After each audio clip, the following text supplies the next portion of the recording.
Good afternoon. I would like to thank the organizers of the conference, especially Professor Travner and Dr. Bonk, for the opportunity, but also all the staff, for the opportunity to participate in the meeting and share with you results of my research. The chapter 4 of Book of Tobit contains a series of advices from Tobit to his son, Tobias. One of those reiterates a trope from the wisdom literature, as we see it, for example, in Book of Proverbs. Seek advice from every prudent person and do not despise any useful counsel. As beautiful as it sounds, it seems to be unpractical. What kind of advice should be heeded? How does one distinguish between useful and useless counsel? Of course, the same wisdom literature tries to deal with that, as we have, for example, in the Book of Proverbs, a simple person believes everything, but a clever man ponders his course.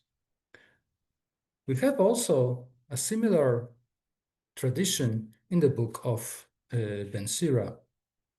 Let us, in chapter 37, we find a whole pericope which focuses on the heeding to an advice. Let us start with a concise presentation of the pericope. The first 3 verses, 7 to 9, serve as a general introduction to the topic. The general idea is that every counselor advises having himself or herself in mind, extolling at the same time his or her objectivity. In the worst-case scenario, such an advisor purposely gives a bad advice only to look from afar one's misfortune. That's the end of verse 9. The second, the longest part of the passage, the next 2 verses, 10 and 11, concerns people that should not be consulted. In verse 11, the list seems to follow the rationale already expressed in verse 8. No one is without bias. Therefore, specific people cannot give objective advice in specific matters. In verse 10, however, the warning is absolute. It is not limited to specific cases. The list of the characters of the human types that is contained in these verses shows a certain variety in the textual witnesses of the book, and the analysis of those differences will be main focus of the paper. Don't worry, not all of the differences will be analyzed. We don't have time for that. And the last part of the pericope offers a solution. Indeed, it offers 3 solutions in a row. Benjamin Wright even speaks about crescendo, the going importance of the answers given. First, in verse 12, it is hardly surprising, but the pericope or the sage recommends the reader to choose as an advisor a pious person, one that shares the reader's convictions, keeps commandments, or in Syriac, does not sin, but it says the same thing, and will help the reader in need. The next 2 verses, 13 and 14, somewhat surprisingly, the sage advises the reader to listen to his or her heart's advice, as it warns much better than sentries on guard, duty. Finally, in the last verse, verse 15, the reader is advised to pray to God as he establishes one's ways in truth. Between the lines, it is not said explicitly, but between the lines we may infer that prayer is means to receive God's advice, perhaps the only advice that is not tainted by the advisor bias.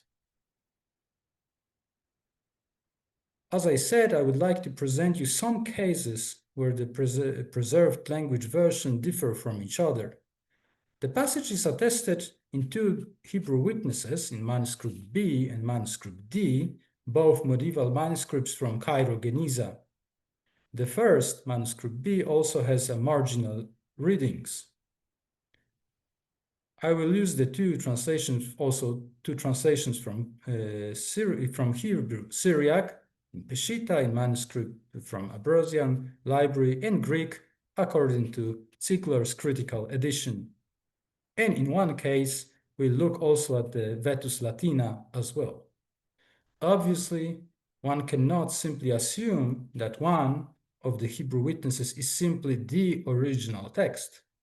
However, manuscript D seems to me to be close to a textual form that gave rise to all the readings attested in other witnesses. The first case concerns the very first person type in verse 10a. We have different versions. One manuscript, unfortunately, is unreadable. Probably we can tell because we have lacuna there. We have the destroyed manuscript, but probably it had a marginal reading because all we can see that there are some small circles above the word that should be there, or the words that should be there. In Greek version, we read that do not seek advice from someone who looks at you with suspicion. In manuscript D, we have do not allow yourself to be advised by your father-in-law. In Syriac, we have do not consult your enemy. The reading of manuscript D is the most surprising one. On one hand, it may be inferred from the biblical story of Jacob that not all advices given by a father-in-law are correct. On the other hand, Moses, another biblical hero, followed Jethro's advice, his father-in-law, with success. Let's note a peculiar choice of words. Hebrew uses the word ham, that is used only 4 times, always with a possessive suffix, in 2 stories in Genesis 38 and 1 Samuel 4, 1 Samuel 4. What seems to be difficult is that in the Hebrew Bible, it always refers to a father-in-law of a woman. But in the pericope of Sira 37, one may presume the addressee is male, as all the verbal forms and suffixes are masculine singular. However, in other Northwest Semitic languages, cognate words are used to refer also to a man's father-in-law, as is also the case in post-biblical and rabbinical Hebrew. A different explanation can be found that not a father-in-law should be consulted. Indeed, it can be a long word from Aramaic. There is a third weak verb, ama, that is well known and means to see or to observe. And from the form that we have in Hebrew text of Syriac is therefore a participle with an objective suffix. The solution has the advantage that explains the version preserved in Greek, someone who looks at you with suspicion, and 2 variants of Vetus Latina as well. Those 2 variants depend on the Greek text, cum eo qui tibi insidiatur, or cum eo qui suspectum te habet. Moreover, the interpretation finds another confirmation in the fact that in the next stich, 10b, contains a synonymous formulation, one that is jealous of you, mekkane. In the Vetus Latina, we have yet another problem or surprise. First of all, we have another variant that is also present, noli conciliari cum socero tuo. First thing is it does not appear in the same place as in Hebrew or Greek text, but before verses 6 and 7, which indeed is nonsensical. But secondly, this reading agrees with the first interpretation of the Hebrew text. It is the father-in-law. To complicate the situation even more, there is not even one witness of Greek that could explain this translation. Yet, Rudolf Sment, one of the great scholars of Hebrew Ben Sira, and Ben Sira in general, in his commentary, marks this reading as the reading from extended Greek text that we heard, at least it was mentioned in the morning session. In my opinion, it is much more probable that a peculiar Latin reading is a partial revision of the text, of the Latin text, to bring the reading closer to the apparent Hebrew meaning. The mistaken placement of that verse can be explained as a marginal note incorporated into the text, as it happens sometimes. It was placed in a wrong space, perhaps because it was free as kind of a lacuna that is making a difference between two different pericopes. Finally, the Syriac text does not use the noun father-in-law nor the verb to see, but employs a very general term, senech, your enemy. It is impossible, in my opinion, to decide whether that general term the use of this general term was caused by trouble of seeing father-in-law as an unsuitable advisor, or just making explicit the nature of one looking with spite. Moreover, in the Syriac rendering of the verse, also second stick contribute to the translation. The Syriac senech is a result of merging chamicha with the mekkane in the next stich, as in Syriac verse 10b, does not name the person in question, simply using preposition mem with third masculine singular pronominal enclitic.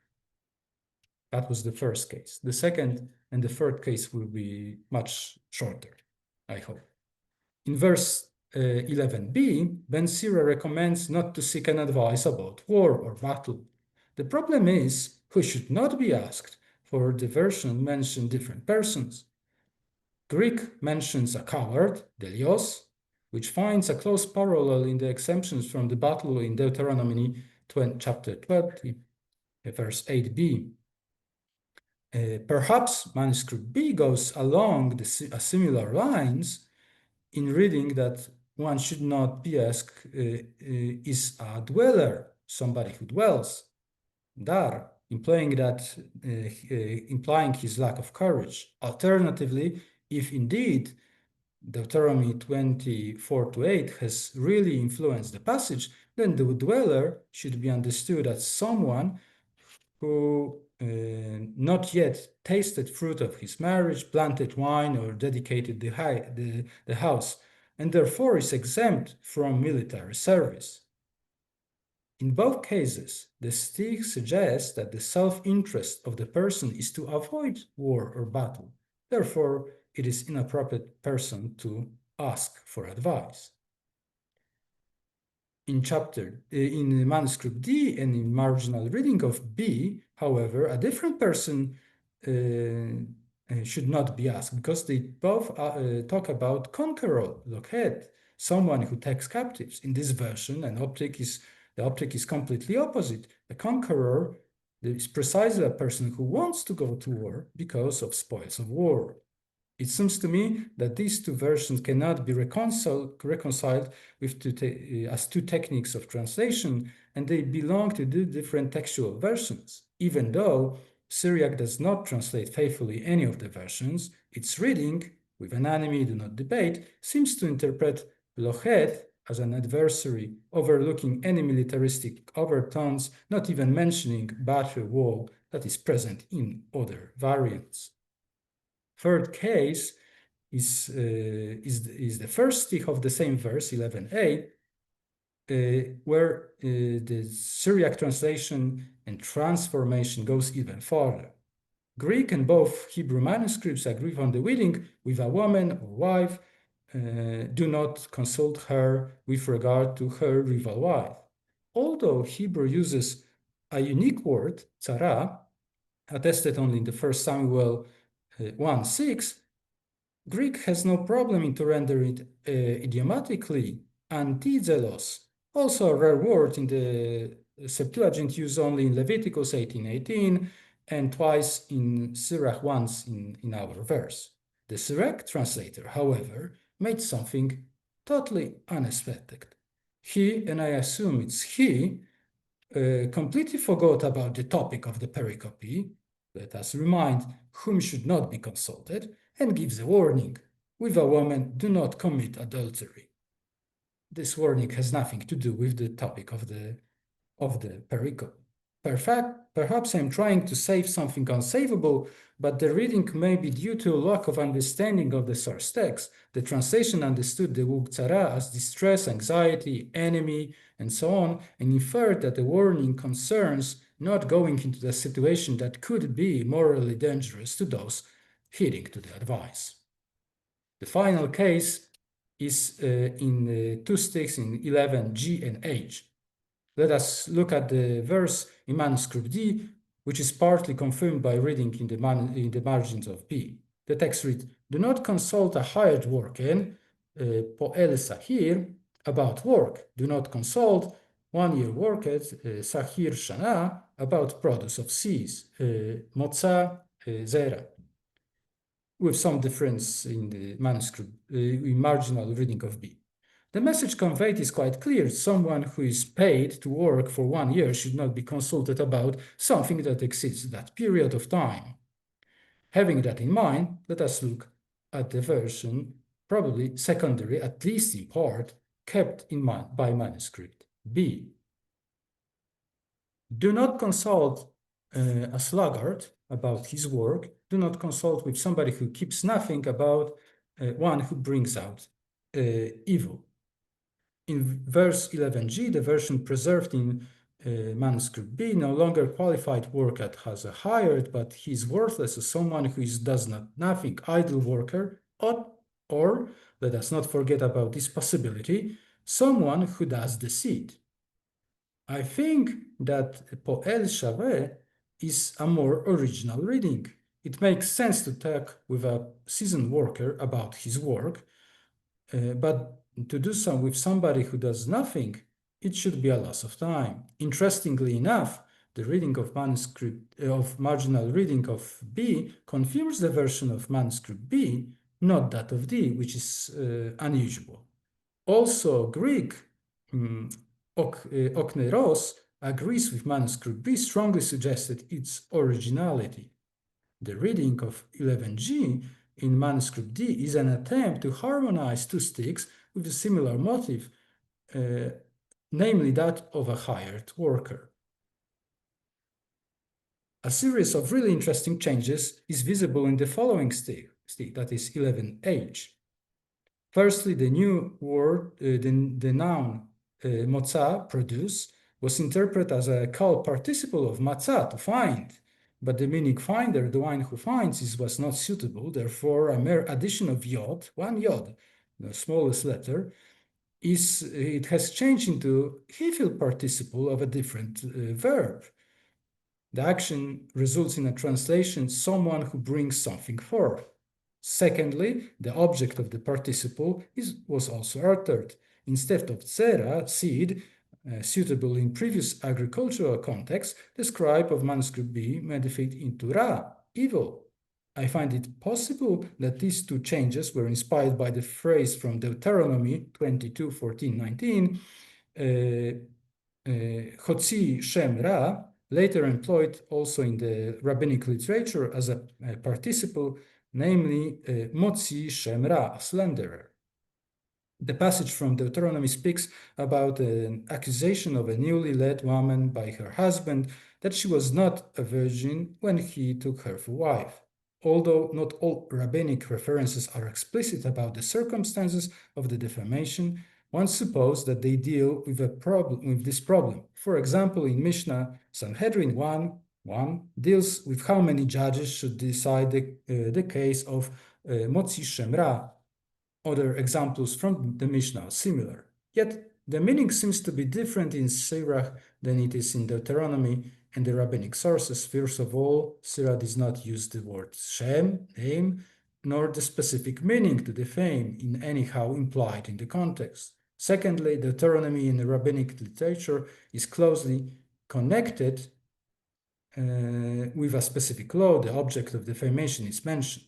Perhaps, it may be that the scribe only hinted to the whole institution, and it should be clear for the readers from the context, but he did not put it in his changed text because of the lack of space. The third change appears in the very beginning of the Styx, which no longer concerns a seasoned worker, Sahir Shana. In manuscript B, he is called Shomer Shaveh, somebody who keeps, observed nothing, nihilist, if you want. Probably under the influence of the one Shaveh used in 11G, original in my opinion. The change depicts a person who is an antonym of the one who should be advisor, that is the keeper of commandment, Shomer Mitzvah, in verse 12. Let us go back for a moment to 11G. At the beginning, I proposed 3 different translations of the phrase Poel Shaveh. Due to influence of the reading in manuscript B, it was translated as an idle or worthless worker, but now, having in mind the changed version of 11H, nothing impedance to understand it as in the first sense, namely doer of the seed. In original reading, verse 11G, no one should consult an idle worker about his work, for he will try to propose a solution that does not require too much of his effort. The moral, ethical interpretation in manuscript B has a much more sinister undertone. Do not ask a deceiver about his work, or he will, deceive you. In a similar way, the keeper of nothing, when asked about someone who brings evil, perhaps himself, will use that opportunity to profit from it. Perhaps the scribe was inspired by Proverbs 18:9, someone who is lazy, mitrape, is in his work, is a brother to destroyer, literally to the Lord of Destruction, Baal and Mashchit. Probably the priority in 11H goes to manuscript D. Yet it is extremely interesting to see how the scribe used the opportunity to give a more moral or ethical meaning to the agricultural saying. It is even more fascinating, at least for me, to see that he achieved it only by a couple strokes of his stylus. In conclusions, translation is often an onerous task, even more so if the source text uses words that are uncommon. In the case of different language versions of Ben Sirach, one has to consider also the fluidity of the textual tradition situation of the book. Sometimes we are only left guessing how a certain idiosyncratic reading came to be, by misunderstanding, by want or need to actualize and adopt the text to change circumstances. We cannot be sure, at least not always. Surely, we cannot stop wondering and researching, or, as they used to speak in medieval times, maneat questi. Thank you for your attention, and I'm looking forward for your questions and remarks. Thank you very much for this very interesting and detailed presentation. So we see that it's not only difficult to translate, but to establish the critical version, the original version. So a lot of problems. Thank you very much. Now we have some time to share our impressions or even make our questions. So if somebody would like to say something, please raise the hand and ask. We have one, Shlomi. Yeah. Okay. Thank you very much, Jakub, for these two defaults with the various versions of Ben Sira. I will limit myself to one question on the first example, on Chamicha.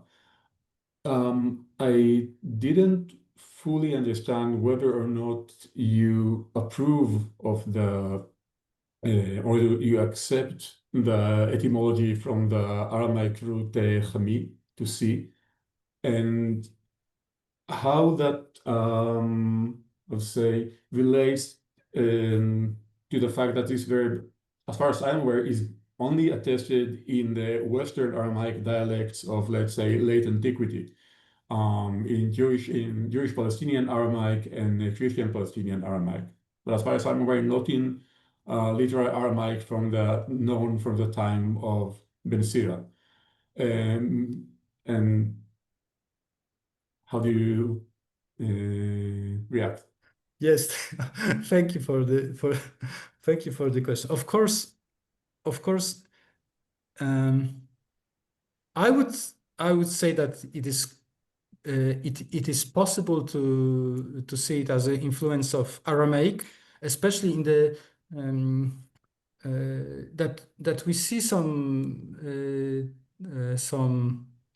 influences of the Aramaic in different other parts of Sirach, but that's not the problem. The problem is that the dialect, the geography does not allow us to see that. Chronology rather than Of course, geography. But then the question arises: how did? Well, that's how I arrived to that. It's like, how do you explain the Greek translation, which is quite early and quite consistent? It has no, well, there are some differences, there are some variants, but they're all with the composed verbs that has blepo in them, so they're all connected with looking for somebody. And why somebody should not ask his father-in-law for I cannot, it's like it may be that we should look at it from the completely different point of view, because it is so strange. It was in Greek, it was changed into something more obvious. No, do not ask somebody who wishes you worse things. Yeah. If I can make a of course. So I think that the etymology from Ham or Hami makes good sense when explaining the Greek. As for the verb itself, I still debate because you're right. Why shouldn't one consult with his father-in-law? But then again, we do find statements, at least in rabbinic literature. I'm not sure if earlier than that, about the how would I say, eternal hatred between a woman and her mother-in-law. So this sensibility to family relations has its, how to say, cultural background or cultural justification. It's not, it can be made sense. The last comment is whether Ham as a father-in-law is a rather common word. So use it to use it in such as a idiosyncratic way to mean someone who looks at you is very likely to create misunderstanding or confusion. Also to give you the I think more of the scholars will be in your corner. For example, in the recent critical edition of the Hebrew manuscripts with double translation into English, they translated as a father-in-law. Raymond edition. Yes, exactly. Yeah, exactly. They translated as a father-in-law, but then it would require or the etymology is just a pure coincidence that the Greek has chosen that word. That would be also, but as you said, that the biggest problem is that linguistically speaking, it does not work seamlessly. So it's difficult. Yeah, it is. But I would say that for Aramaic dialectology, the evidence of the Greek is important in and of itself. Even if it's not the original meaning, still it's a very early attestation seems to be a very early attestation of the verb chami in this meaning. Okay. I don't think we can explain that, but thank you for your remarks. So it's more than questioned. Yeah, but this discussion has to be continued. It's interesting. Okay. So we don't have a lot of time. Maybe we will come back to this subject at the end of our session.